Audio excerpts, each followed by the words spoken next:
बिस्मिल्लाहिर्रहमानिर्रहीम। अस्सलाम वालेकुम रहमतुल्लाहि व बरकातुहू। अब से पहले हम नॉवल सिर्फ रिटन में ही अपलोड करते थे।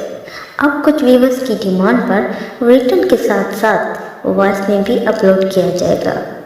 कुछ व्यूवर्स उर्दू रीड नहीं कर सकते तो इनके लिए वॉइस में होगा। आज का नॉवल है नाशुक्री।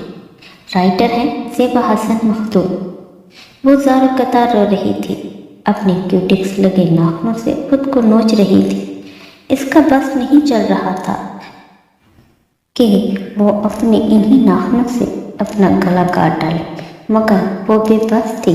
वो ये भी जानती थी कि अब रोने से कोई फायदा नहीं है, मगर फिर भी वो रोए जा रही थी। दीवार में मुसलसल सर मारने से दीवार पर खून की लकीरें सी बन गई। कितने अरसे से वो इस वक्त का इंतज़ार कर रही थी, मगर क्या हासिल हुआ? वो वक्त आया भी तो किस सूरत में? पिछले 5 साल से मांगी गई सब दुआएं, सब इल्तिजाएं रद्द कर दी गई। वो रोते रोते फर्श पर ऊंधे मुँह गिर गए। रोते बिलखते एक बार फिर अपनी किस्मत से लोहा के नाव थी। जिस उम्मीद के सहारे वो अब जिंदा थी, वो मिट चुकी थी। इसका मातम करना बनता था। बाहर से आती आवाज़ों से इसका सर फटा जा रहा था। तंग आकर वो उठ बैठी। एक तो इस घर में कोई सुकून से सोने भी नहीं देता। वो दिल मिलाई और स्लीपर पहनकर बाहर आ गई। सहन में तख्त पर बैठी सास ने इसे देखते ही तंज किया। हो गई सुबह शहजादी साहिबा की। वो चुपचाप किचन में घुस गए, मगर उसकी सरसरी नज़र इसे सास के कानों, चमेली की कलियां और हाथों में गजरे नजर आ गए। हो न हो इस उम्र में भी इस बुढ़ी बूढ़े की रंगीन मिजाजी खत्म होने का नाम नहीं लेती। इसने कलस कर सोचा। किचन में देवरानी दोपहर के खाने के लिए सब्जी बना रही थी। वो इसे नज़रअंदाज करती चाय का पानी चढ़ाने लग गई। भाई, हम कौन सा कहते हैं कि सुबह मुंह अंधेर उठकर हमें तोपों की सलामी पेश करो। कम से कम उठकर अपने रब का शुक्र ही अदा कर लो, जिसने इतनी नेमतें दी। फकीर से बैठे बिठाए घनी कर दिया, मगर ना, सारी सारी रात बस कान से मोबाइल लगा रहता है और सुबह दिन चढ़े तक सोना ढलता है। इसकी सास हमेशा की तरह बातें शुरू कर दी। इसने देवरानी की तरफ देखा और खामोशी से सब्जी बनाने में मसरूफ थी। हाँ, इसे क्या असर बातें तो बस मुझे ही सुनाई जा रही हैं। ये मोहतरमा तो चहेती बहू हैं। मैं तो जैसे जरा खरीद गुलाम हूँ। जहीर देकर तो जैसे इन्हें खरीद लिया है मुझे। कुछ भी सुना लो, कुछ भी करा लो, और एक अल्लाह मियाँ की गाय जैसा शोहर पल्ले बांध दिया है, जो रहता भी है समंदर पार। मैं यहाँ बैठी हूँ इनकी चाकरियों के लिए। वो तलखी से सोचती चली गई। इसके ससुराली इसके दूर पार के रिश्तेदार थे। 2 ही बेटे थे। बड़ा जाफर 25 साल की उम्र में घर के हालात संवारने से सऊदी चला गया। कुछ अरसे बाद शादी की घर से आया और फिर जल्द ही वापस चला गया। 2 साल बाद इसकी बीवी जाने कौन सी बीमारी से वफात पा गई, तो फिर वहीं का होकर रह गया। अब छोटे का ब्याह करते माँ बाप को फिर से 40 साल जाफर की शादी का ख्याल आया, मगर इस उम्र में इसके जोड़ का कोई रिश्ता कहाँ मिलता, सिवाय उन्हें अपने दूर पार के इन गरीब रिश्तेदारों का ख्याल आया। ये रिश्ता इनके घर आया तो मारे हैरत और खुशी के इसके माँ बाप के मुंह ही खुल गए। क्या हुआ, जो लड़का 20-22 बरस बड़ा था जोया से, अच्छे खाते पीते घर से ताल्लुक़ रखता था, और सबसे बड़ी बात ये कि जहेज भी वो लोग खुद दे रहे थे। बस फिर क्या, आनन फानन रिश्ता तय कर दिया गया। ये सोचे बगैर कि जोया तो बचपन ही से अपने चचाजाद अरशद से मंसूब है, मगर जोया को भी कहाँ इस रिश्ते पे एतराज़ था। पूरी होती बहुत सी आसूदा ख्वाहिशात और ख्वाबों ने कच्ची उम्र की मोहब्बत को धुंधला दिया था, और शादी वाले दिन जब इसका जहेज दिखाया गया तो सबकी आंखें हैरत की ज्यादती से फट गईं। खुद इसे भी यकीन नहीं आ रहा था कि ये इंतहाई कीमती सामान वो सिर्फ इस्तेमाल करेगी।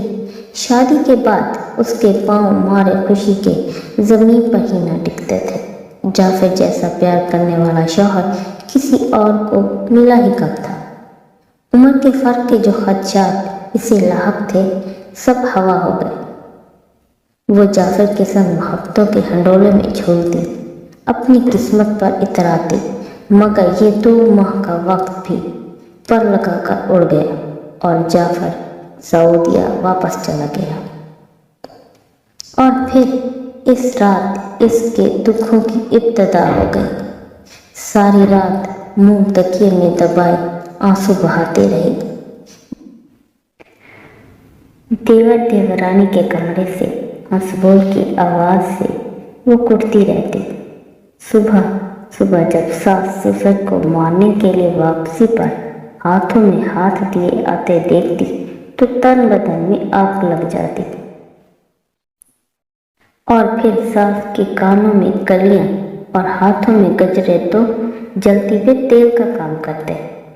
1-2 बार दबे लहजे में उसने सास को इसकी उम्र में ये चोंचने से मना भी करना चाहा, मगर वो आगे से शर्मा कर बोली, लो भला मैं क्यों ना पहनूं, जब मेरा शौहर मुझे इतने प्यार से चुन कर देता है, क्या ऐसे ही फेंक दूं? वो जल भुन जाती। मैं तो इंसान ही नहीं हूँ, मेरा तो दिल ही नहीं है, मेरे अंदर तो ये जज्बात मर चुके हैं। वो कुड़ती और कुड़ती रहती। सोचती अब मैं इस कीमती जहेज को बैठ कर चाटूं। कद आदम आईने के सामने खड़ी होकर खुद को तकती रहती। किसके लिए सजे संवरे सारे घर में बोलाई बोलाई फिरती। रात को वो फ़ोन पर जाफर से बहुत झगड़ती। वो भी रोज़ रोज़ के झगड़े से तंग आ जाता। वो चाहती थी कि जाफर उससे घंटों तक प्यार भरी बातें करे, मगर जाफर थकावट से जल्द ही सो जाता। वो जिद करके इसे जगाए रखती तो कुछ देर बाद फ़ोन में उसके खराटों की आवाज़ गूंज रही होती। इसका बस नहीं चलता कि वो सब तहस नहस करते, मगर क्या करती, अपने ताएं वो एक जहन्नम चुन चुकी थी। अपना आप मजलूम लगने लगा था। रफ्ता रफ्ता उसके अंदर की तलखी बाहर आने लगी। अंदर का मौसम अच्छा ना हो तो इंसान बाहर के मौसम को भी बदरंग बना देता है। इसके लहजे की कड़वाहट सास देवरानी को चखनी पड़ती। आप वापस क्यों नहीं आ जाते? वो रात को चटक कर जाफर से कहती, मैं वापस आ गया तो खाएंगे कहाँ से? कोई नौकरी कर लेना, खालिद भाई भी तो करते हैं। वो हाल पेश करती, वो पढ़ा लिखा है, मुझे सिवाय मजदूरी के कुछ नहीं मिलना।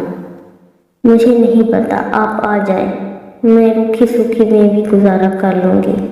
इसे अब समझ आई थी कि महबूब सामने हो तो रूखी सूखी भी मनोसलवा लगने लगती है, और जब यही इरादे इसकी सास सुन लेती तो खरी खरी सुनने को मिलती। ये सब कहने की बातें हैं, जब रूखी सूखी खाने को मिली तो अकल ठिकाने आ जाएगी। अरे नाशुक्री, शुक्र क्यों नहीं करती? अच्छा खाने पीने और ओढ़ने को मिल रहा है, इतना ही शौक था। रूखी सूखी तक का तो बैठी रहती माँ बाप के घर। फिर सोचती सास भी तो ऐसा गलत नहीं कहती। अगर इतना ही आसान होता रूखी सूखी खाना तो वो अपने से दुगनी उम्र के मर्द से शादी क्यों करती? रूखी सूखी पर गुजारा करना होता तो अरशद में क्या बुराई थी? और अरशद घर के यहाँ मयसर ऐसा ऐशो आराम बस एक ही हाल नजर आता था। کہ جعفر اسے وہاں سے بلا لے، مگر یہ کون سا آسان کام تھا۔ بقول جعفر کے 1-2 سال تو اسے بلانے میں ہی لگ جائیں گے، اور ویسے بھی چند سال کی اس کی نوکری رہ گئی ہے، پھر وہ خود ہی ہمیشہ کے لیے آ جائے گا اور اپنا کاروبار شروع کر لے گا۔ مگر زویا میں اتنا صبر کہاں تھا، وہ تو چاہتی تھی کہ ابھی جعفر اس کے پاس بیٹھا ہو، وہ بھی طرح طرح کے کھانے اس کے لیے بنائے، اس کے لیے سجے سورے دیورانی جیسے دیورانی کرتی ہے، اور پھر جعفر اس کی تعریف کرے جیسے دیور کرتا ہے، مگر بس وہ سوچ ہی رہ جاتی۔ ایسی ہی بے رنگ راتوں میں سے وہ بھی ایک رات ایسی تھی جب اسے موبائل پر کسی انجان نمبر سے کال آئی۔ یہ کس کا نمبر ہے؟ نہیں اٹھاتی، کسی اپنے کا نہ ہو، اٹھا لیتی ہوں، کوئی رانگ نمبر بھی ہوا تو؟ میں کون سا کسی سے ڈرتی ہوں، شادی شدہ عورت ہوں۔ اس نے کال اٹھا لی۔ بس یہی اس کی پہلی اور سب سے بڑی غلطی تھی۔ شکر ہے کہ یہ میٹھی آواز سننے کو ملی۔ اس کے ہیلو کے جواب میں کہا گیا، کون؟ اس نے اجنبی سے پوچھا۔ ارشد۔ جواب سن کر وہ ہل کر رہ گئی۔ تم تو ایسی گئی کہ مڑ کر دیکھنا بھی گوارا نہیں کیا کہ میں کس حال میں ہوں۔ تو میں کیوں دیکھتی؟ کیا تم نہیں جانتے کہ اب میں ایک شادی شدہ لڑکی ہوں؟ ہاں شادی شدہ۔ ایسی شادی شدہ ہونے سے تو بہتر تھا کہ تم ساری عمر ماں باپ کے گھر پر ہی رہتی۔ اس نے جیسے زویا کی دبتی رگ پر ہاتھ رکھ دیا، چپ چاپ کال کاٹ گئی۔ اگلی رات پھر اس کی کال آئی۔ کیوں کرتے مجھے فون؟ کیوں نہ کروں؟ جب میں کہ میں جانتا ہوں تم خوش نہیں ہو۔ میں خوش ہوں، ہو نہ ہو تم اس سونے کے پنجرے میں قید ہوگی، مگر تمہاری خوبصورت آنکھوں کی اداسی میں یہاں سے بھی دیکھ سکتا ہوں۔ وہ خاموش ہو کر رہ گئی۔ شوہر سے دور عورت جتنی بھی خوش ہو، کہیں نہ کہیں اداسی ڈیرا ڈالے رکھتی ہے۔ یہ بات ساری دنیا جانتی ہے، مگر وہ جلدی اسے اس کی محبت کا خیال کر بیٹھی، اور پھر یہ معمول بنتا گیا۔ ہفتوں گزر گئے، ہر رات ارشد کا فون آتا اور دیر تک اس سے باتیں کر کے اپنے من کی پیاس بجھاتی۔ ارشد اسے سراہتا تو اس کے دل کی بنجر زمین پر کن برسات ہونے لگتی۔ وہ تعریف جو جعفر کے منہ سے سننا چاہیے تھی، ارشد کے منہ سے سن کر پھولے نہ سماتی۔ عورت کی یہی سب سے بڑی کمزوری ہے کہ ہر دم کوئی اس کی تعریف میں ٹٹپٹ رسان رہے، محبت کے بول بولتا رہے۔ کبھی جب ضمیر کوڑے برسانے لگتا تو سارا الزام جعفر پر ڈال کر خود بےلزمہ ہو جاتی۔ اگر وہ یہاں ہوتا تو میں یہ جو راستہ اختیار ہی کیوں کرتی؟ اب میں کب تک بن باس کاٹوں، اور صرف بات ہی تو کرتی ہوں، یہ تو میں شادی سے پہلے بھی کیا کرتی تھی۔ بس اسی سوچ سے وہ مات کھا گئی۔ وہ کوئی شادی سے پہلے کی کلنڈری لڑکی تو نہ تھی جو معاملات کی نزاکت کو نہ سمجھ پاتی۔ اسے اپنے تمام تر خیالات، تمام تر جذبات صرف اپنے شوہر سے منسوب رکھنے چاہیے تھے، مگر اسے اپنی سب خواہشات ایک ہی وقت میں پوری چاہیے تھیں۔ دولت تو چاہیے ہی تھی، مگر محبت بھی ساتھ ساتھ چاہیے تھی۔ وہ بے صبری ہونے کے ساتھ ساتھ ناشکری بھی تھی۔ یہ بات کیسے سمجھتی؟ اور پھر وہ دن بھی آ پہنچا جب ارشد نے اس سے ملنے پر اصرار کیا۔ نہیں ارشد، میں یہ نہیں کر سکتی، مجھے ڈر لگتا ہے۔ اور ایسے لگا جیسے کمرے کی ہر چیز اس پر ہنسنے لگ گئی ہو، اور جو یہ سوچ کر धड़ल्ले से बातें करती थी कि कज़न है। बुराई ही क्या है? सबसे पहले आईना चलाया, पहले भी तो करती थी। गुलदान में लगे फूलों ने भी कहकर लगाया। वो शर्मिंदा सी हो गई। वाकई अगर यही सच होता तो फिर अब मिलने में क्या कबाहत थी, मगर इंसान को अपने हर गलत अमल के लिए कोई तवज्जो, कोई वजाहत, कोई तावील चाहिए होती है जो दुनिया को चाहे ना कर सके। मगर इसके अंदर छोटे इंसान को, मुतमईन ज़मीर को खामोश कर दे। इससे पहले वो मज़ीद शर्मिंदा होती, मोबाइल में से आवाज़ अरशद की उभरी, मिलने में क्या हर्ज है ज़ोया? इतना अरसा हो गया है हमें बात करते हुए, क्या मैंने कभी तुम्हें कोई गलत बात कही है?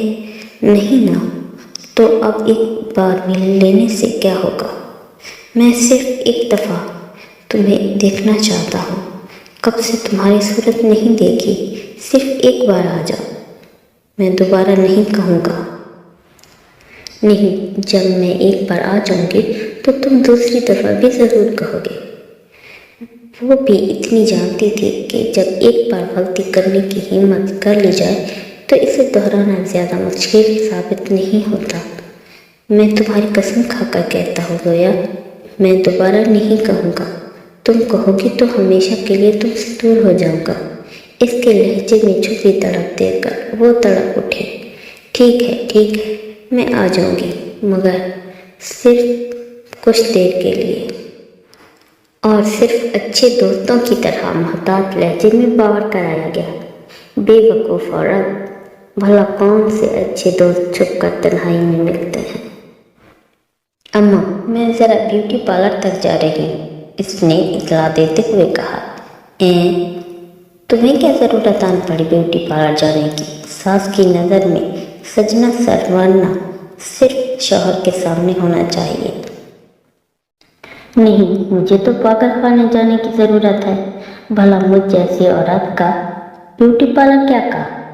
अरे जाओ, तुम्हारे तो मुँह लगना ही फजूल है। साफ बेजार हुई। भाभी ज़रा रुकिएगा, समीना आले तो मैं इसे कपड़े धोने के लिए निकाल कर दे दूँ, फिर साथ ही चलते हैं। खालिद कह रहे थे कि बालों का कोई अच्छा सा स्टाइल बनवा लो। वो शर्माती हुई इसे तो मज़ीद आग लग गई। तुम तो जाने कितनी देर लगाओगी, मैंने टाइम लिया हुआ है, मैं तो जा रही हूँ। वो चादर ओढ़ते बाहर निकल गई और कुछ देर हुए एक थर्ड क्लास रेस्टोरेंट में बने छोटे से कमरे में अरशद के सामने बैठी थी। वो इसे हाल दिल सुना रहा था जब बाहर से कुछ आवाज़ें आईं। अरे ये शोर कैसा? मैं पता करता हूँ। अरशद बाहर निकल गया और फौरन वापस आ गया। जल्दी उठो ज़ोया, पुलिस का छापा पड़ा है। छापा? मगर क्यों? बाद में वजह पूछना, यहाँ ऐसी जगहों पर छापे पड़ते रहते हैं। वो इसे लेकर बाहर निकल गया और फिर जाने कहाँ ले गया।